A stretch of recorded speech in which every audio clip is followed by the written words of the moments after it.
I'm Hilda, and at 60 years old, the story I'm sharing now is going to shatter how you view your loved ones forever. Only 3 days back, my son Damien and his wife Melissa shoved my husband Henry and me right over a 90-foot drop. As I lay there shattered and bleeding, my husband's faint murmur reached me. "Hilda, stay still. Act like you're gone." Yet that paled in comparison to the horror. The real nightmare hit when Henry disclosed the most devastating secret any parent could face, one our kids had buried for 25 years. For 40 years, Henry and I crafted what seemed like an ideal household. Each day started in our cozy suburban place with the aroma of brewing coffee blending into the chirps of morning birds. I taught at the nearby primary school, returning each afternoon loaded with tales from my little pupils. Henry ran his woodworking business, turning out stunning pieces of furniture that took your breath away. His calloused but gentle fingers turned plain timber into masterpieces. Our boys were Richard, the elder, and Damien, trailing by 5 years. Richard lit up the home with his constant chuckles, pitching in at his dad's shop and easing any stress I felt. Damien kept to himself more, but my affection for him burned just as fiercely. Mothers don't pick sides, or so I believed back then. Sundays post-service, we'd all squeeze around the sturdy oak dining table Henry had shaped himself. Richard shared his engineering ambitions, whereas Damien stayed quiet, merely toying with his meal. Existence felt straightforward yet fulfilling. As dusk fell, Henry and I strolled the paths winding through our quiet community, chatting about aspirations, like witnessing our grandkids thrive and aging gracefully in that same abode. Little did I know those rambles were prepping me for the path that nearly ended everything. On Saturdays, I'd throw open our doors for kin reunions, where my siblings Harriet and Irene arrived alongside their spouses and offspring. The place buzzed with joy, youngsters dashing about, ladies swapping cooking tips in the kitchen as the guys tinkered outside. Henry made the ideal spouse. Even after 4 decades wed, he'd surprise me with roadside wildflowers en route to his job. He'd assist with marking my class papers, and I'd steady lumber for him during cuts in the garage. We formed a solid duo, or at least that's what I assumed. Evenings found us on the veranda, gazing at the night sky and mapping out tomorrow. We dreamed of post-retirement trips, our first glimpse of the sea, maybe constructing a modest dwelling after the boys launched their own lives. But as I'd learn much later, flawless joy frequently conceals the gravest sorrows. When Richard hit 20, a shift rippled through us. He started clashing with Damien over matters that baffled me. I'd catch their hushed talks in the corridor, only for silence to drop when I neared. Henry brushed it off as typical sibling friction that'd fade. I clung to his words, desperate to hold on to our flawless image. One chilly October evening, precisely 25 years prior, Richard skipped supper. We lingered till 11, then midnight, then 1 a.m. Damien holed up in his space, claiming to hit the books, though a peculiar glint in his gaze struck me whenever I probed about his sibling. Henry ventured out with locals to hunt for him, scouring the town's nooks, the roots, every spot Richard favored. Come first light, they discovered his remains at the river's ravine base. Authorities ruled it a mishap, likely a stumble under cover of night. I accepted it without doubt, unable to fathom the far uglier reality. Richard's memorial marked my bleakest hour. I donned my sole dark gown, the one from my mother's service. Damien acted oddly composed for a lad mourning his big brother. As sobs racked me dry, he sat mute, his face now evoking chills in light of what I've uncovered. Henry stuck close through it all, propping me when I buckled, murmuring solace I now realize soured on his tongue. Post-Richard, Damien transformed utterly. He grew solicitous and warm, like compensating for an unseen debt. He tackled household tasks, tagged along to his dad's workspace, and fetched comforts when melancholy hit me. I figured it was his grief coping method, stepping into the gap his brother left. How blind I truly was. In truth, he was forging an impeccable facade to cloak the beast within. Time wore on, the scar lingering without full mending, yet we adapted. Damien wed Melissa, a kind soul from the adjacent village, and they appeared content. They welcomed two lovely youngsters, and for the first time I sensed fate offering a fresh shot at bliss. Melissa dubbed me Mom and pitched in around the home as they stopped by during their trips. Damien had picked up his dad's skill in woodworking and ran his own workshop. Life felt back on track, ideal once more. Yet here I am, sprawled at the base of this ravine with cracked ribs and the sharp tang of blood on my tongue, realizing that all our joy was just an elaborate facade. The initial hints of trouble surfaced about 6 months back, right when Henry and I chose to revise our will. We'd spent decades building our nest egg. With the home, the property from my folks, and our savings account, we were sitting on close to $200,000 to pass down to the kids and grandkids. It was Damien who proposed seeing the attorney. "Mom, Dad, you're hitting 60 now. Time to get your affairs squared away," he said, flashing that grin which now looks downright menacing. Melissa chimed in agreement next to him, clasping my hand with those same digits that would eventually shove me toward my end. "We care about you deeply and want to ensure you're safeguarded," she murmured in that honeyed tone. How naive I was to take her words at face value as true affection. The attorney, a seasoned fellow by the name of Albert we'd trusted for ages, laid out the choices. We might set up a trust, split the assets among Damien's kids, or stick with a standard will. Damien pushed hard for him and Melissa to be named as the only beneficiaries, claiming they'd fairly divvy it up for the grandkids later. Plus, he pointed out, "You'll rely on us more as you age. It's smarter if we can tap into the funds to look after you right." His delivery struck me as off, though Henry bought into it easily. My spouse, ever the optimist compared to my wariness, went along with the idea with little pushback. I felt uneasy, particularly since I recalled Richard's promises to support us in our later years. Our eldest had visions and aspirations of caring for us when the moment arrived, but Richard was no longer with us, leaving Damien as our sole remaining son. We put our signatures on the documents that Tuesday evening. I recall Melissa in her lovely green outfit wrapping me in a tight embrace post-signing. "Now we're bound as one family for good," she breathed into my ear. Those words sent a shiver through me at the time, even if I couldn't pinpoint the reason. Damien gripped his dad's hand, sporting a smile that never touched his gaze. That evening, while fixing supper, I couldn't dispel the sense that I'd committed a grave error. The days that followed felt off-kilter. Damien and Melissa dropped by more frequently, yet their drop-ins carried a new edge. They weren't there merely for quality family moments anymore. They kept offering ideas on upgrading the property, smart investments, or suitable insurance plans. "Mom, maybe sell this sprawling place and downsize," Melissa suggested, eyeing our belongings with a shrewd stare. We'd assist in locating a cozy spot in the city. But I cherished our home. Each nook brimmed with recollections. Every space echoed tales from our 4 decades together. The kitchen where I'd whipped up countless family dinners, the shed where Henry crafted his wonders, the garden where the young ones and grandkids romped. Leaving it behind was unimaginable. When I voiced this, a flash of annoyance crossed Damien's face, freezing me inside. "Mom, that's not reasonable," he snapped, using a sharpness I'd never heard from him. "This place is way too large for folks your age. What if you tumble down the steps or an accident strikes? Who'd reach you fast enough?" Melissa bobbed her head eagerly, piling on, "And the maintenance fees must drain you. Selling high in this booming market and opting for age-friendly housing makes way more sense." Henry started warming to their points. My practical-minded partner began weighing the practicality of their advice. But I sensed an undercurrent to the mounting pressure, something unspoken. One evening, following yet another strained discussion, I questioned Henry if Damien's keen focus on our money didn't strike him as odd.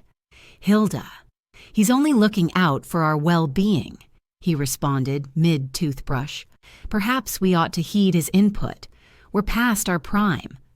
Still, I caught a flicker of uncertainty in his expression, a reluctance to face the emerging puzzle.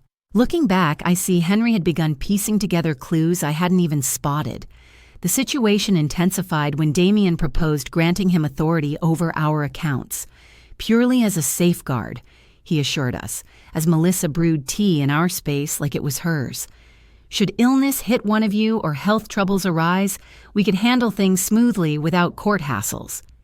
His casual, reasoned pitch nearly swayed me, but the persistence in his push unsettled me deeply. I couldn't rest that evening. I lay there wide-eyed, gazing up at the ceiling, attuned to Henry's steady breaths next to me, grappling with the unease gnawing at my gut. Come morning, I reached out to my sister Harriet for some guidance.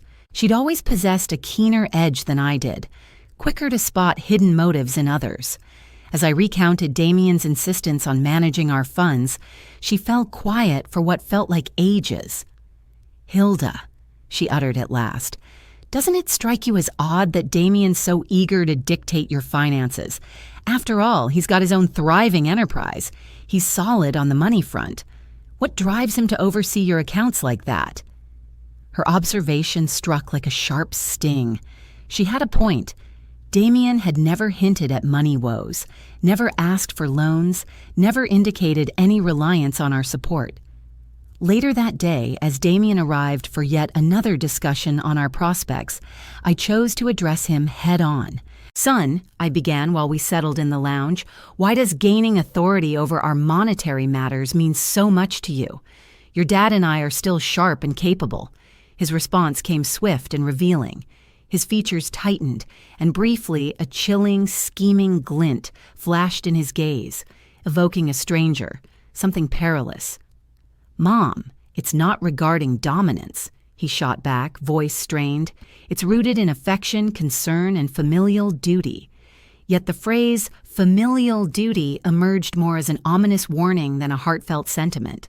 Melissa, who'd held her tongue up to that point, chimed in with her gentle yet resolute tone. "Hilda, we're merely aiming for your well-being. It's tough watching you fret over issues we could manage without hassle." Once they'd departed that night, Henry and I erupted into our fiercest quarrel in decades. He dismissed me as overly wary, inventing issues out of thin air. I held firm that something felt off, that our boy's demeanor had shifted dramatically. "Henry," I pressed while we scrubbed the dinnerware, "recall Damien's nature prior to Richard's passing. He was altered, colder, more withdrawn, more. It's hard to pin down, but an unsettling vibe emanated from him that chilled me." My spouse halted mid-scrub on the dish he held, fixing me with a piercing stare.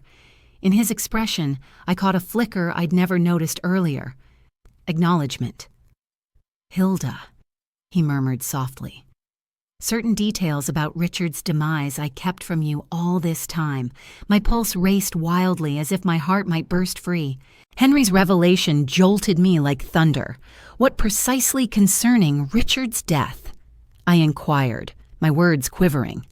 My partner slumped into a kitchen seat, the very spot at our table laden with countless shared suppers, where Richard once tackled assignments and Damien typically stayed mute. Henry dragged his palms across his features as though wiping away the ghosts that had haunted him for 25 years. On the evening Richard perished, he started, his speech fracturing. Damien hadn't been in his space cramming as claimed. I spotted him slipping out around 8 p.m. I trailed after, uneasy about his recent demeanor. He'd grown oddly volatile, brimming with bitterness those weeks. My husband halted, eyeing his palms like they bore the weight of the long-buried horror. I witnessed their clash near the ravine. "Hilda!" Their shouts hurled venomous barbs at one another. My reality tilted dizzily. What sparked the dispute? I breathed, though deep down I dreaded the truth. Henry lifted his gaze, and tears glistened there, ones he hadn't even wept at our elder boy's burial. It revolved around the legacy. "Hilda," Damien seethed over Richard's seniority. How per our lineage's customs, he'd claim the bulk of our holdings. But deeper still, something tied to funds Richard had uncovered. "What funds?" I demanded, the floor seeming to crumble under me. Henry drew a heavy breath before pressing on. 3 days prior to his end, Richard approached me in the shed. He'd learned Damien was siphoning from our household reserves. Modest dips initially, escalating to bigger withdrawals. Richard held evidence. He delved into it for months. My thoughts rebelled against absorbing it. Our younger boy, the very one who doted on us post-Richard, aiding and tending, had pilfered from us long before his siblings' tragedy. Why conceal it from me? I challenged Henry, the sense of deceit doubling in my chest. Since by the time I reached the ravine that night, it was beyond saving, he answered, voice thick with emotion. I found Damien beside Richard's form. Our boy quaked, sobbed, and kept murmuring, "It was an accident. It was an accident." He pleaded with those frantic eyes for my aid. "Dad," he gasped. Richard stumbled amid swinging at me. I merely shielded myself and he toppled. Sobs streamed down my face without restraint. "Yet you accepted his account," I whispered, already sensing the reply. Henry inclined his head gradually with a guilty expression that had pursued him for decades. "He was my boy," he confessed to Hilda. "My youngest was pleading for my support, and Richard was already gone. I couldn't resurrect one by ruining the other. I figured it was truly a mishap, that Damien had learned his hard lesson, that he'd grow into a finer person afterward. And the pilfered funds." I pressed, desperate for every grim detail of this horror. Damien vowed he'd repay it bit by bit, that he'd snatch the cash to fund a venture that had failed spectacularly. He pledged he'd never pull anything like that again. And I trusted him, Hilda. May God pardon me. But I trusted him because I had to believe my boy wasn't a murderer. I rose from the chair, unsteady, gripping the wall to steady myself. Every conviction I'd held about my household, about my remaining child, about the past 25 years of existence, was falsehood. "Did he ever repay the funds?" I inquired, though Henry's expression already revealed the truth. "Not once," he answered. Actually, he continued pilfering minor sums that I feigned ignorance of, since facing him would force me to own up to concealing a killing. I turned into his partner in crime, Hilda. With each silence, with each overlooked depletion in the accounts, I deepened my complicity. The awful truth started crystallizing in my thoughts. "That's why he's so fixated on managing our funds these days," I whispered. "Not out of concern for us, but to complete what he began 25 years back," Henry affirmed solemnly. "And there's more, Hilda. Something I uncovered just weeks ago. What more could there possibly be?" I wondered, sensing my heart couldn't endure further disclosures. Henry approached his desk and retrieved some files concealed beneath stacks of papers. "I've been quietly probing Damien's financials. His woodworking enterprise isn't thriving as he leads us to think. Truth be told, he's teetering on the edge of ruin. He owes over $100,000 to various lenders and vendors. The documents shook in my grasp as I scanned the figures. Damien wasn't the prosperous figure he portrayed.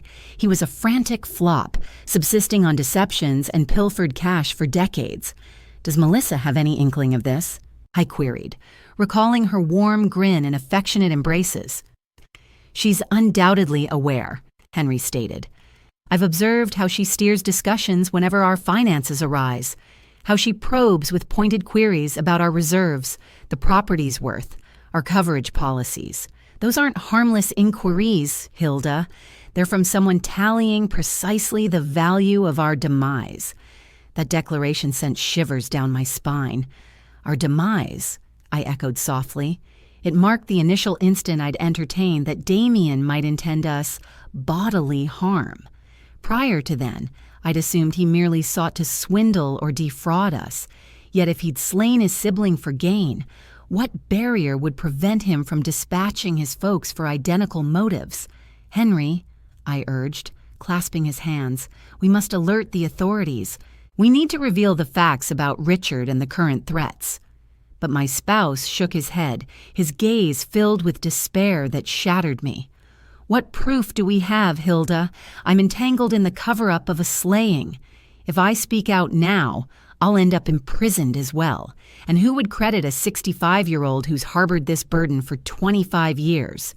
He had a point, so we simply await his move to end us, as he did Richard.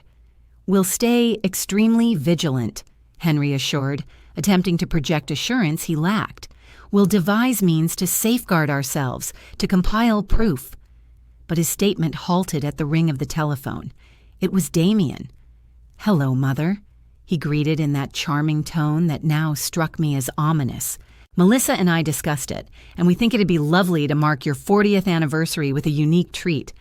What if we whisk you to those peaks you've always mentioned for next weekend? We could embark on a kin outing, snap photos, and share an ideal day." My veins froze solid. I glanced at Henry, who'd overheard and mirrored my horror. "That's a thoughtful notion, dear," I responded, voice quivering. "But give us time to mull it over, and we'll respond tomorrow." Once I ended the call, Henry and I exchanged glances wordlessly, realizing we'd just gotten a summons to our doom. "The peaks," I breathed. "He plans to lead us there to eliminate us and stage it as a mishap." Henry concurred with grave solemnity, reminiscent of Richard's fate at the ravine. That evening, sleep evaded us entirely as we clung together in bed, scheming our escape from our very offspring. The ensuing days blurred into a dread-filled ordeal of feigned normalcy. Henry and I had to perform as though all was well during Damien and Melissa's visits, forcing grins as they chattered about the mountain excursion. I nodded along as they bubbled with excitement about heading off to visit relatives. But deep down, every instinct inside me was howling in dread. I realized I was staring straight at the killers of my eldest boy, and right then, they were scheming to inflict the same fate on my spouse and me. On Wednesday afternoon, Melissa showed up carrying a shopping sack and wearing that beaming grin that now struck me as the sneer of a fiend. "Hilda, sweetheart," she murmured, wrapping me in an embrace from those limbs that would shortly shove me toward oblivion. "I've picked up a few things for our getaway in the hills. Snacks, drinks, fresh produce, whatever we require for the outing." She displayed the bag's items like a thrilled kid, yet all I could picture was how those everyday goods might conceal our slaying. "Oh, and I have my latest camera too," she continued, revealing a pricey digital gadget. "I'm eager to snap pics of this memorable occasion. They'll be keepsakes for all time." Her statement twisted my gut with its bitter sarcasm. The sole image she'd capture would likely show our mangled corpses sprawled at the base of a ravine, assuming discovery ever came. Damien stepped into view from behind her, lugging a fresh backpack meant for treks. "Father," he addressed Henry with bogus zeal, "I've gathered all the gear we need for a secure outing: cords, straps, flashlights, and a medical pack." Each phrase dripping from his lips felt like vicious ridicule. Protective tools twisted into instruments for our demise. The sheer depravity of it all left me reeling. "Doesn't this seem a tad risky for folks like us?" I ventured, aiming for a light tone while desperately hunting for a reason to scrap the plans. Melissa brushed my face with that phony affection that roiled my insides. "That's precisely why we selected such a simple, secure path," she promised. "Even youngsters could manage it. Besides, Damien and I will watch over you every step of the way." Sure, they'd guard us right up to the instant they chose to hurl us over an edge. That evening, once they'd departed at last, Henry and I collapsed in the den, shaking, not merely from the chill, but from the raw horror we'd suppressed for so long. "We absolutely can't join them," I insisted, clutching his palms. "No way. We'll invent some story." "If we bail," Henry countered solemnly, "they'll just devise another method to end us, something that mimics a mishap even more convincingly, like an arson blaze or a botched break-in. Out there in the peaks, at least we're aware of their scheme." His reasoning carried a grim sense, yet it offered no solace. "So what's your idea?" I pressed, frantic for any plan to preserve us. Henry pondered silently for several moments before responding. We'll proceed, but we'll arm ourselves against it. I'll conceal my phone and activate recording for whatever unfolds. Should we pull through, it'll serve as proof. And if not, his tone faltered. Well, at least the facts will come to light. Come Friday evening, dinner sat untouched on our plates. We sensed it could mark our final shared repast in this home, in that very cooking space where joy had once filled our days as a genuine household. Henry double-checked his testament once more, ensuring that should calamity strike, Damien wouldn't claim it all unchecked by hints of our doubts. I drafted a note, he admitted, retrieving a sealed folder from his bureau. It's for your sibling, Harriet. There, I detail what we understand about Richard's passing and our fears regarding Damien's intentions toward us. I've stashed it amid our vital papers. If the excursion claims us, she'll recognize where to seek the reality. That night, we slipped under the covers entwined, murmuring affections that might prove our final ones. In case the worst occurs, Henry whispered, remember these 4 decades alongside you stand as my life's greatest gift. Through it all, the errors, the hidden truths, my devotion to you surpasses my very existence. I wept quietly, etching into memory the cadence of his breaths, the heat from his form, the scent of his flesh. Saturday broke with azure skies that taunted our plight. Damien pulled up at dawn, humming a lively melody that froze my veins. "Good day, folks," he hailed from the entrance, set for the grand escapade. Melissa trailed him, glowing like a joyful newlywed, save that this union bound us to mortality. Over the morning meal, which we scarcely nibbled, Damien outlined our path with precision. "It's a stunning route," he declared, unfurling a chart across the surface. "It climbs to an overlook offering vistas of the entire basin. Folks rave about the breathtaking sights." His gaze gleamed with a fervor that bordered on infernal. Naturally, those panoramas would dazzle. They'd likely be our earthly finale. "The path includes a few sharp inclines," Melissa chimed in as though dispensing handy travel tips, "but nothing seasoned walkers like yourselves couldn't navigate." Her remark on our imagined prowess rang. It felt like a vicious prank. We were a pair of 60-year-olds who seldom managed even a leisurely stroll in the park. While packing the vehicle, I noticed Damien carefully inspecting his pack, ensuring all the essentials for his scheme were in place. There were cords, a compact spade, and an item resembling a signal pistol. "What's the purpose of that?" I inquired, gesturing at the pistol.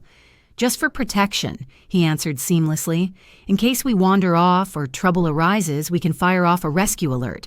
Naturally, they'd launch that alert once they'd shoved us over the edge, so rescuers could locate our remains and rule it a heartbreaking mishap on a family trek. It was all meticulously orchestrated, each element designed to render our killings appear utterly accidental. The drive up to the peaks dragged on for 2 hours, stretching into what seemed like forever. Melissa cranked up upbeat tunes and belted out the lyrics, pretending this was a delightful group excursion. Damien handled the wheel with precision, adhering strictly to every limit and halting at each sign. He couldn't afford any mishap that might derail his flawless scheme. On the journey, Henry subtly clasped my hand and started the audio capture on his device. From then onward, every occurrence would be documented. Should we pull through, we'd possess evidence. If not, the reality would endure beyond us. Upon reaching the path's start, my pulse thundered fiercely. I feared it might burst free from my ribcage. The spot was stunning, with soaring pines and the murmur of a close stream. Yet to me, it transformed into the stage for my impending doom. Damien and Melissa retrieved their packs from the trunk, grinning and bantering as though this were their most joyful occasion ever.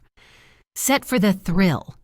Damien queried, and after 25 years I caught that icy spark in his gaze again, identical to the evening he took his brother's life. The paths kicked off mildly enough, meandering amid verdant foliage and boulders draped in moss. Melissa led the way, snapping shots nonstop and raving about the scenery. "Check out those blooms," she gushed, indicating shrubs bursting with golden petals and that striking avian. Her act was impeccable, embodying a devoted daughter-in-law relishing a cherished moment with her elders. Damien trailed us, ostensibly to ensure we kept pace, but I sensed his stare boring into our shoulders like blades. Whenever I glanced back, he'd flash that rehearsed smile honed through decades of deceit. "You folks holding up, Mom and Dad?" he'd inquire with simulated worry. "Want a break to catch your breath?" An hour into the climb, the route grew more arduous. My limbs already ached with fatigue, and Henry labored to breathe. Such exertion was foreign to us, a fact our scheming offspring exploited fully.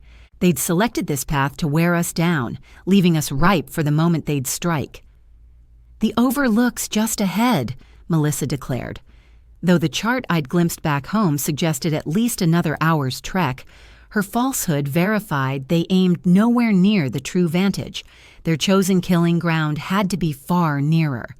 Throughout the ascent, I committed to memory each trail feature, every trunk and stone that might aid as a marker if I endured and later described the site to authorities. Henry mirrored my efforts, and we'd share looks brimming with dread and resolve. We understood we marched into peril, yet it was our sole shot at gathering damning proof against our assailants. "Wow, over there!" Melissa burst out abruptly, directing attention to a crag jutting on our right. "That drop-off boasts a stunning panorama. Shall we scale it for some memorable snapshots?" Ice flooded my veins. This was it, their selected site for our end. The sheer face ascended roughly 90 FT over the primary route, reachable via a side trail that appeared far riskier than our current one. The stones shifted underfoot. Scant branches offered grips should we slip, and atop it lay a sheer drop plunging into a ravine studded with razor-sharp boulders. "Not sure that's wise," I ventured, aiming for nonchalance. "That route seems hazardous for folks our age," but Damien was already veering toward the fork, lugging his pack stuffed with gear I knew he'd never deploy to aid us. "Let's go, Mom," he urged in that boyish tone from his youth, the one that once swayed me. "It'll be quick, just minutes. Plus, Melissa's spot on the shots from the summit will be breathtaking." His emphasis on breathtaking sent shivers through me. They'd prove breathtaking indeed to those reviewing them later as proof of our fatal tumble. Henry gave my hand a covert squeeze, a nudge that his phone captured it all. We couldn't back out. We had no choice but to push forward and gather the proof we required. Backing out at this point would only prompt them to seize another chance, another spot, another pretext to eliminate us. Scaling the cliff proved utterly draining. Unstable stones shifted beneath our boots, and several times I nearly tumbled down. Yet the real horror hit me when I grasped just how ideal this location was for committing a crime. A supposed slip from the summit would guarantee no chance of survival, and crucially, no one would be around to observe it.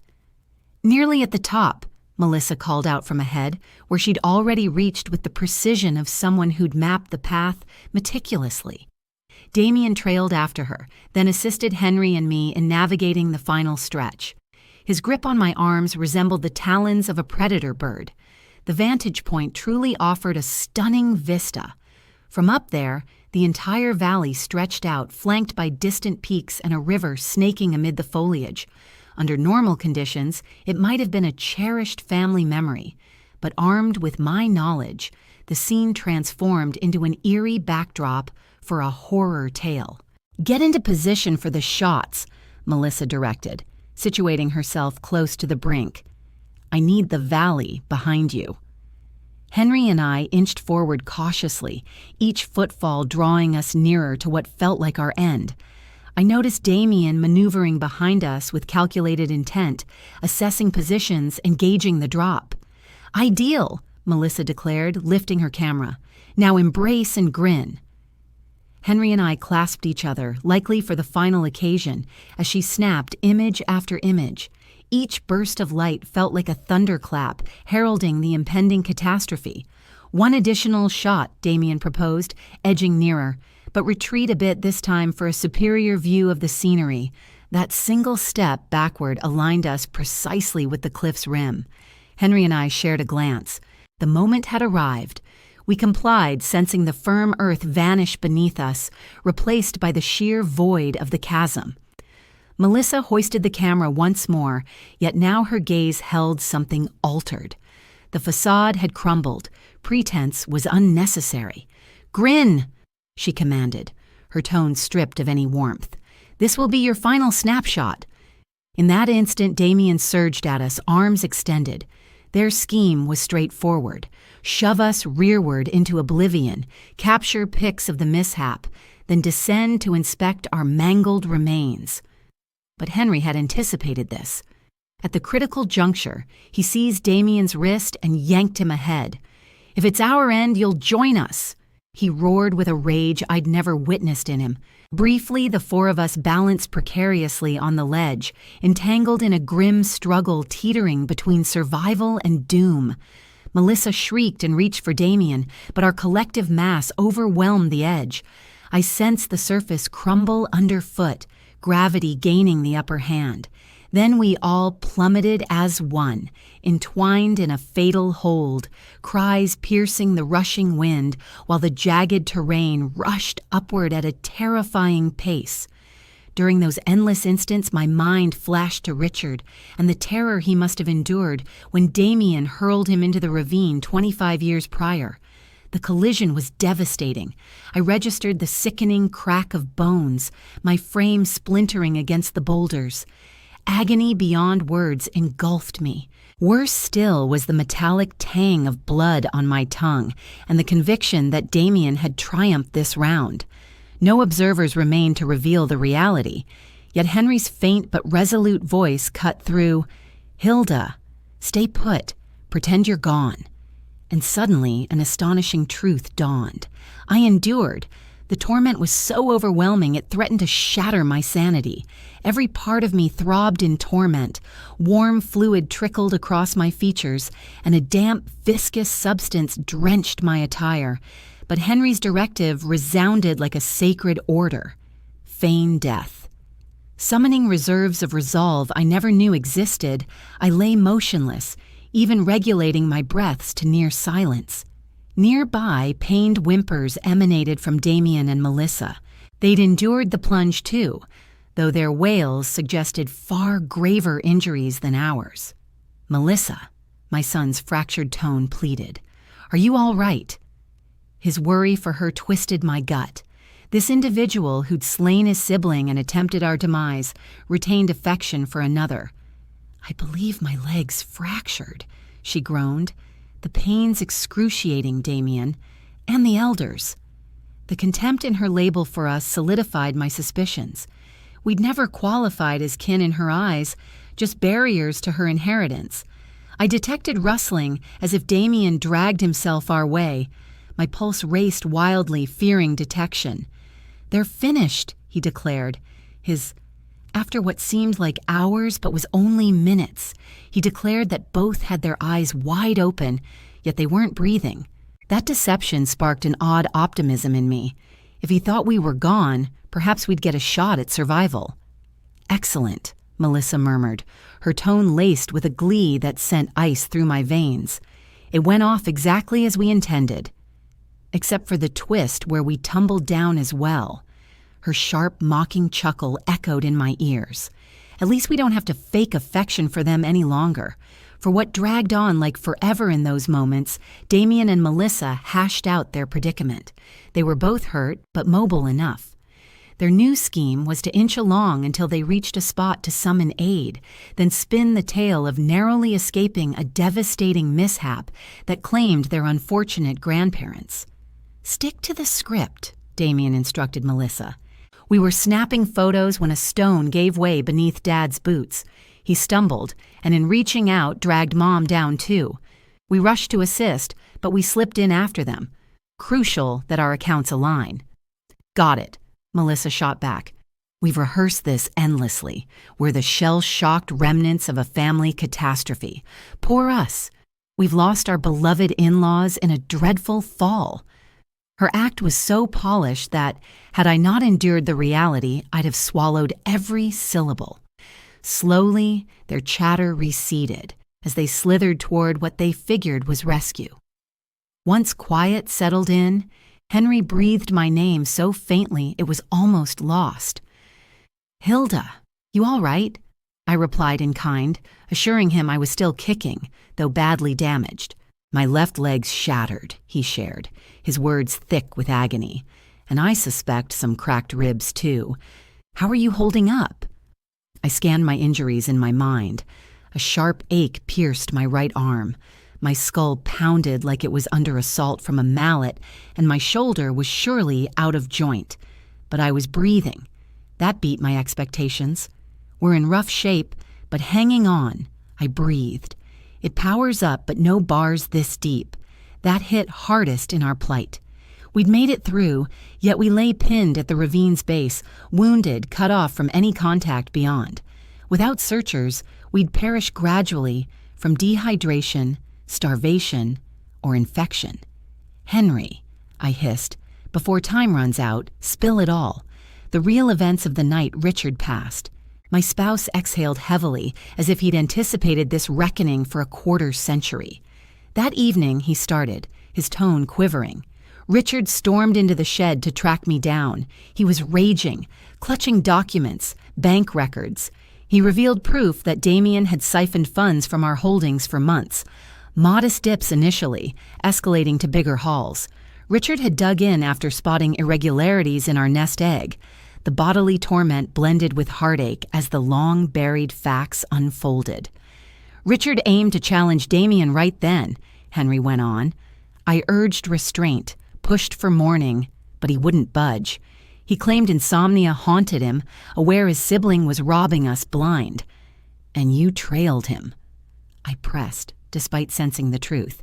"I tailed him out of worry for the fallout. Richard's fury was explosive when riled, and I'd picked up on Damien's recent chill, a detachment that chilled me to the core." As I reached the ravine, Henry pressed on.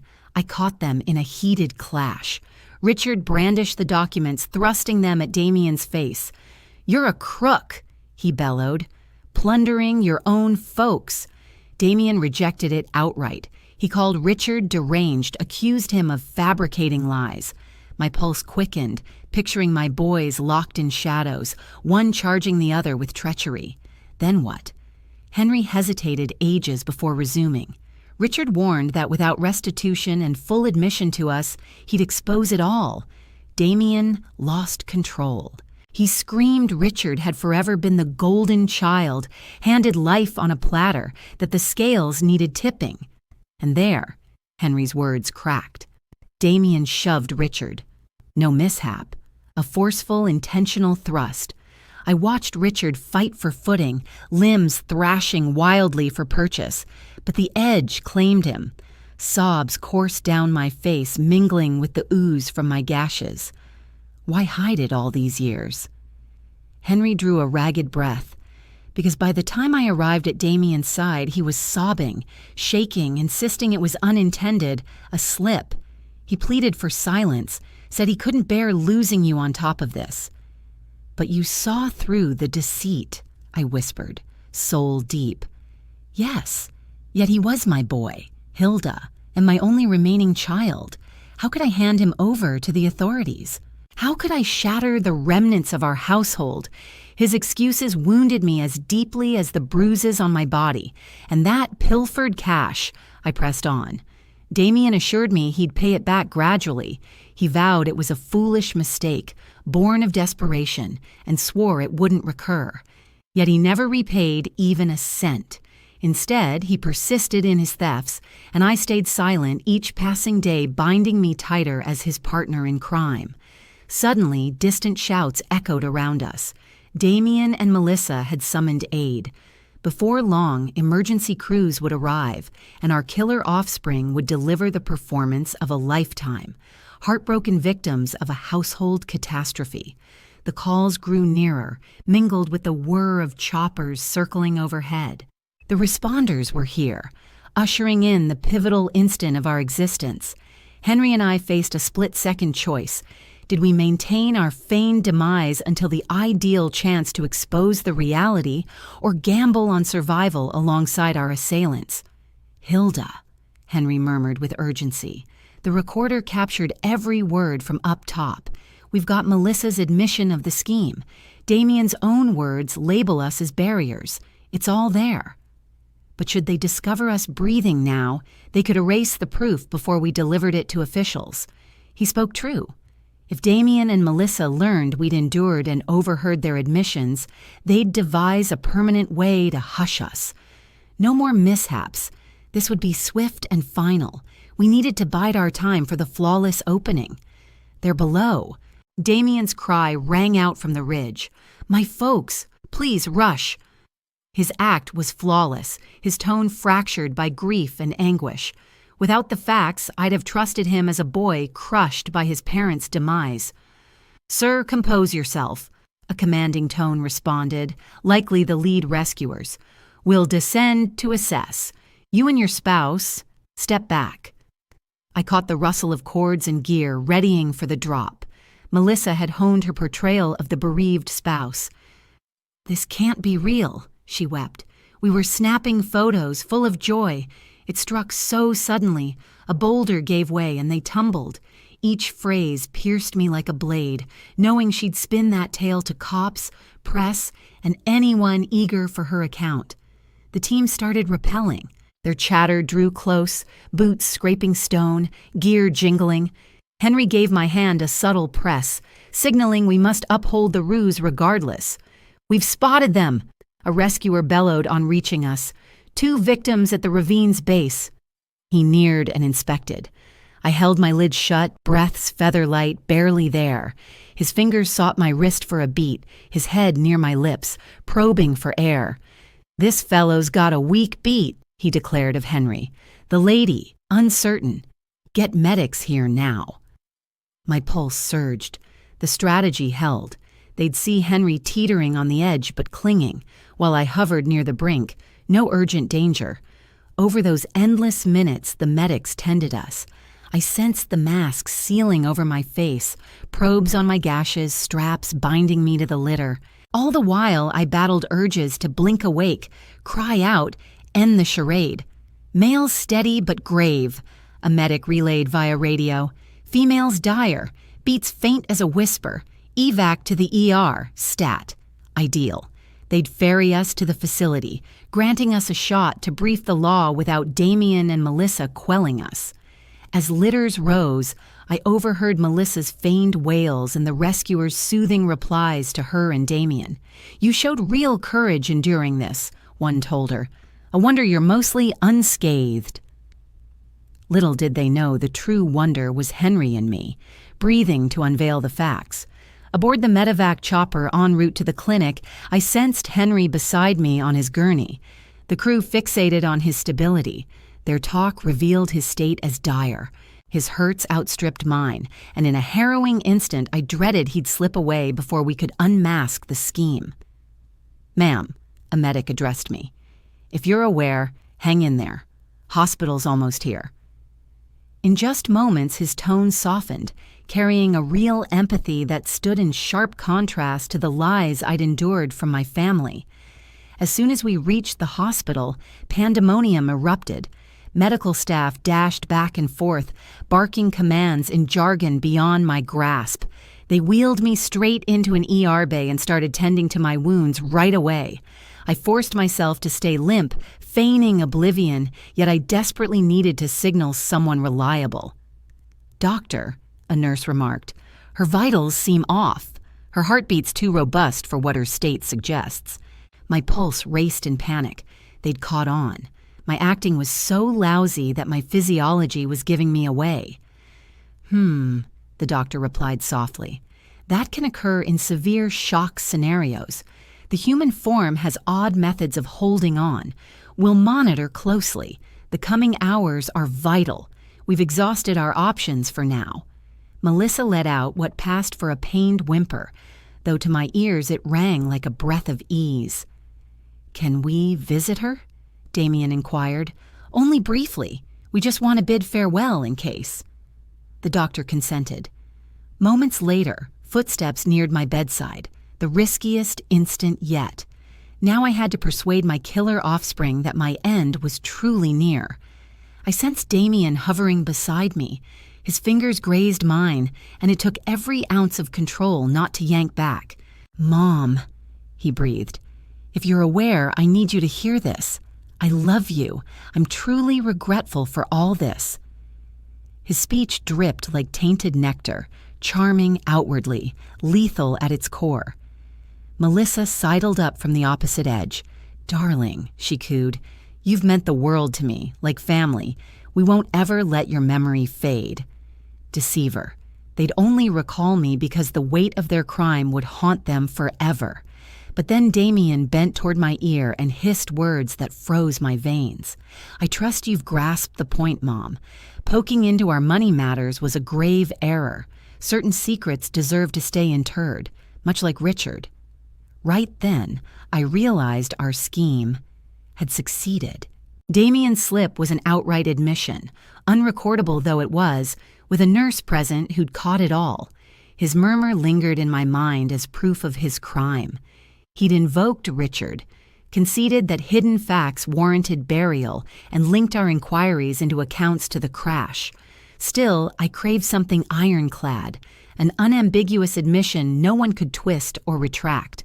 The nurse who'd eavesdropped, a young staffer called Inns per her badge, stood rigid by the equipment. Through slitted eyes, I glimpsed her face contort in shock and dismay. She'd absorbed illicit knowledge, and her look screamed she grasped its gravity. "What was that about Richard?" Melissa hissed, clearly jolted by the reference to the deceased sibling. Damien stiffened, aware of his blunder. "Nothing," he grumbled. "Just that Mom was always curious about the truth behind that evening, but it hardly counts now." Except it absolutely did, and Melissa, sharp as she was, sensed her partner's foul up. "Damien," she urged tightly, "time to leave. The team's got to have room." I detected the strain between them, the shared awareness of their verbal overreach in such a spot. Once they'd departed, Inns edged to my side. "Ma'am," she murmured so faintly it was nearly inaudible. "I suspect you're listening. That exchange wasn't right. If those visitors threaten you, find a way to signal." Her plea carried a fervor that sparked optimism in me. Another ally was emerging. Inch by inch, so subtly no one else would spot it. I twitched my forefinger. Inns caught it at once. "Good Lord," she breathed. "You're faking it." I flexed it twice more. "Got it. Pay attention," she urged, inching nearer. "I'll act like I'm adjusting your readings. If those folks endanger you, signal 3 times. Promptly, I did so, thrice. Inns inhaled sharply. "They caused this," I confirmed with 3 more twitches. She stepped back, feigning an IV inspection as she weighed her next move. Her features betrayed inner turmoil over the choice ahead. At last, she returned. "I'll alert the lead physician," she confided, "but stay in character until we secure you. Clear." One finger wiggle. The ensuing minutes dragged in torment. Inns exited, leaving me isolated, hoping she'd trust my silent account and act swiftly, take the proper steps. At last, I heard footsteps drawing near. It was Inns, joined by an elderly gentleman who appeared to be the lead physician, and to my astonishment, a pair of police officers. "Ma'am," the doctor whispered softly, "Nurse Inns informed me of your circumstances. If you're able to hear this, please understand that you're secure at this point. These officers are present to safeguard you." A surge of relief so powerful nearly shattered my pretense. "Could you try opening your eyes?" one officer inquired. Bit by bit, incredibly gradually, I lifted my eyelids. The harsh hospital lighting overwhelmed me briefly, yet I slowly adjusted and fixed my gaze on the anxious expressions encircling my bed. "Thank heavens," Inns breathed. I was starting to lose my mind. "Ma'am," the officer continued, a man in his 40s with a stern demeanor, I'm Detective Johnson. We're aware you might be facing a grave threat. Would you mind sharing what truly occurred on that mountain? After hours of feigning oblivion, my words emerged in a hoarse murmur. My son and his wife. They shoved us off. The ensuing hours blurred into a frenzy of testimonies, audio captures, and disclosures.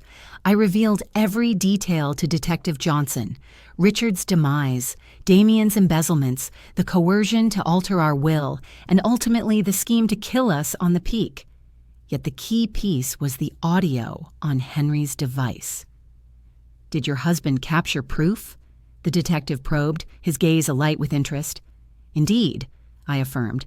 It's all documented there. Admissions, schemes, the lot. The detective hurried to the adjacent chamber where Henry was under care. Henry had come around about an hour following my own revival, and once the detective outlined matters, he surrendered his phone readily.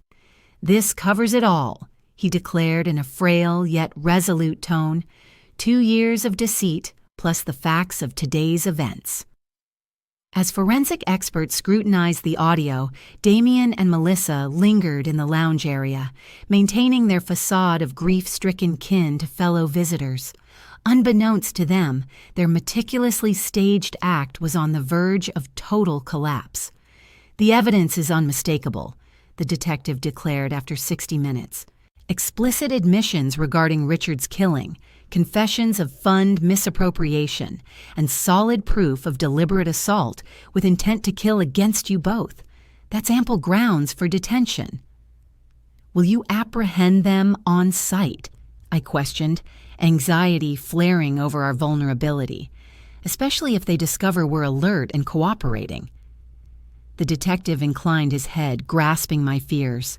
We've got personnel stationed already. The moment the detention orders are approved, we'll move in. Until then, you're both guarded.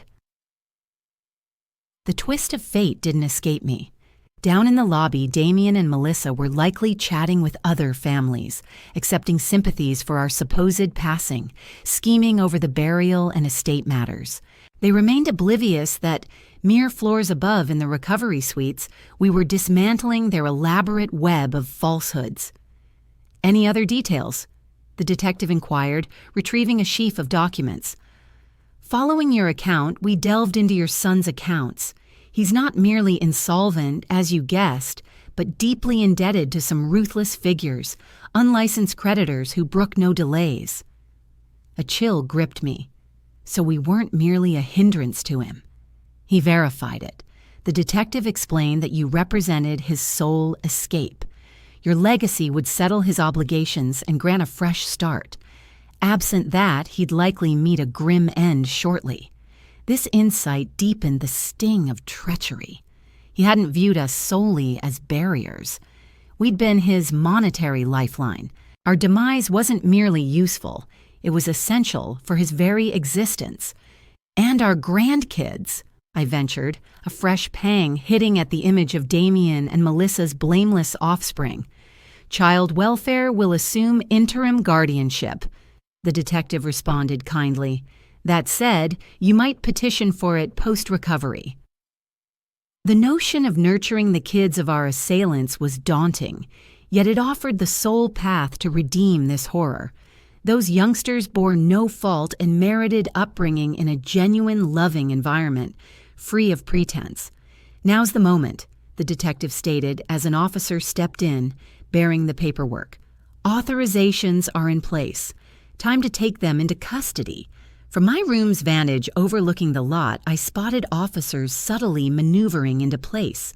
The instant I'd anticipated for a quarter century had materialized.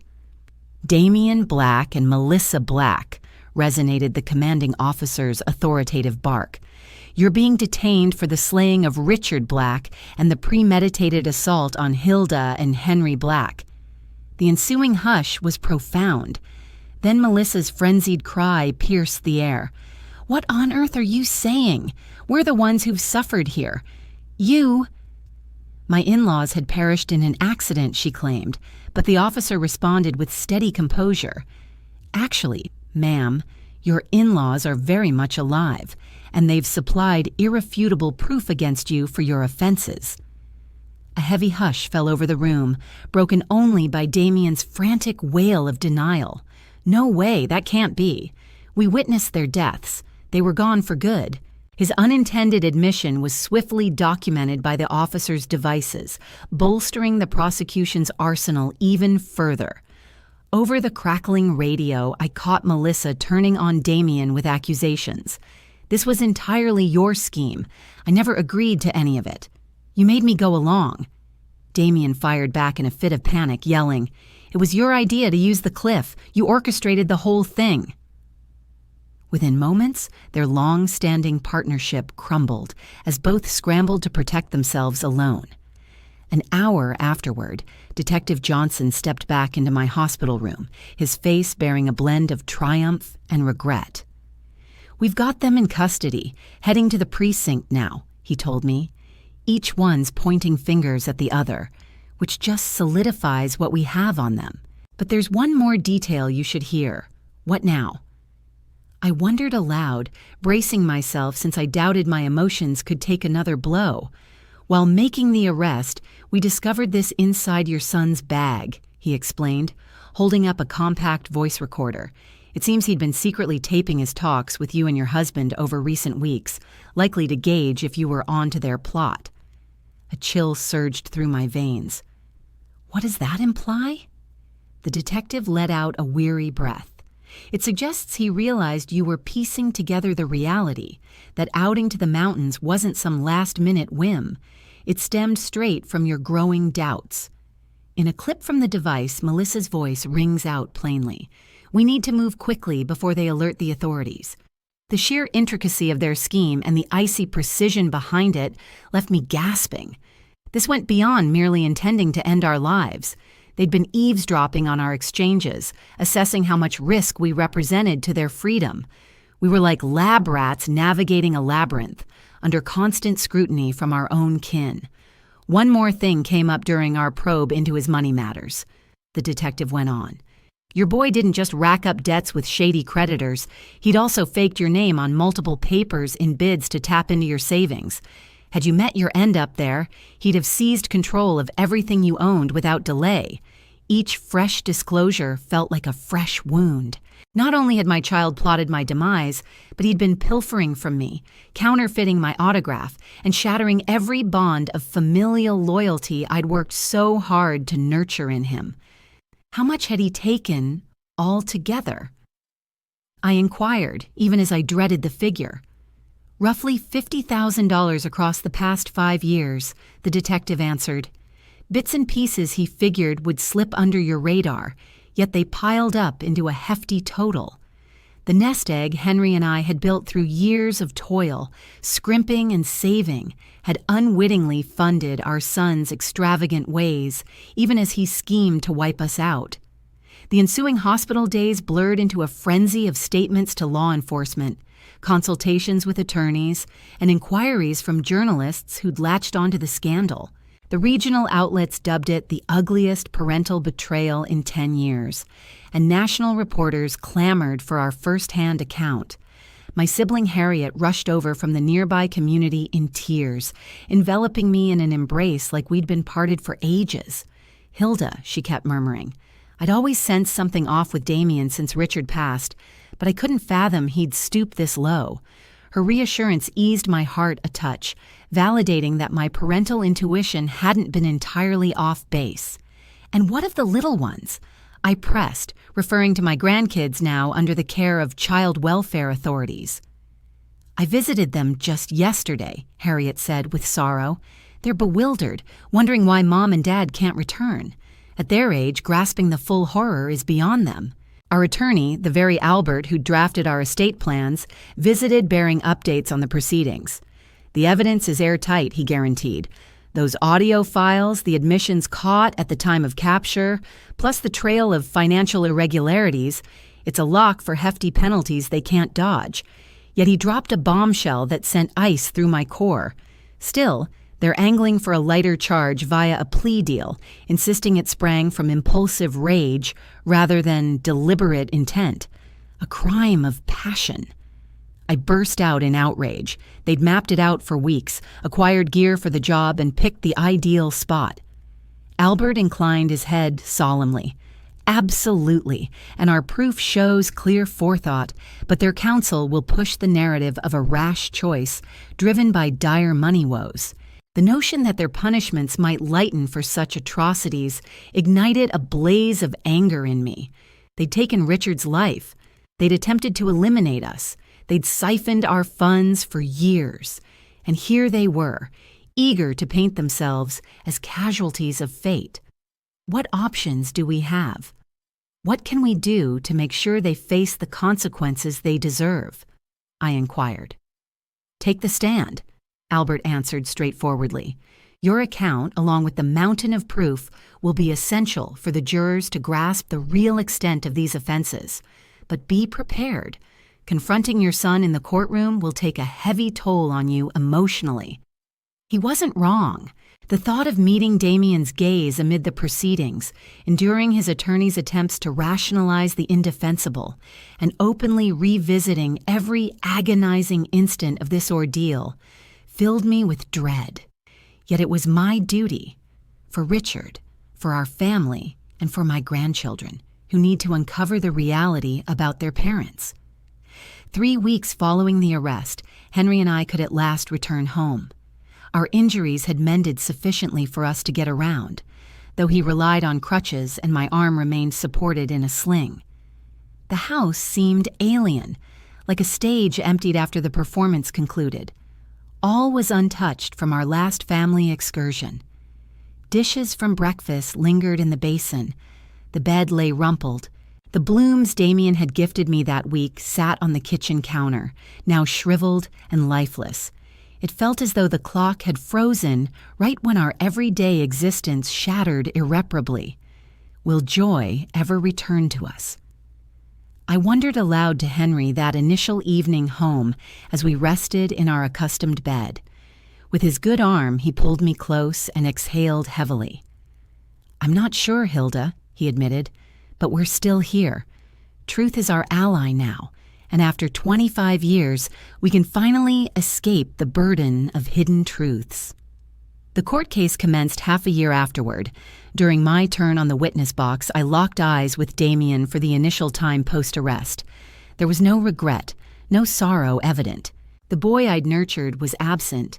Instead, a ruthless, scheming imposter stared back, one who'd masqueraded as my child for decades. Upon concluding my statement, detailing every gruesome aspect of our ordeal, I spoke to him straight from the stand. Damien, you're a stranger to me now. You're not my son anymore. The real son perished the evening you took Richard's life, replaced by a beast I'd unknowingly fostered for 25 years. After 3 days of deliberation, the panel convicted Damien of first-degree murder in Richard's killing and first-degree attempted murder for his assault on us. Melissa earned an identical verdict as his partner in crime. Each drew a life term behind bars, with no chance for release. A year on, Henry and I are underway with the official adoption of our grandchildren. These lovely, untainted kids merit the opportunity to mature surrounded by genuine affection, free from the deceitful and poisonous bonds their birth parents imposed.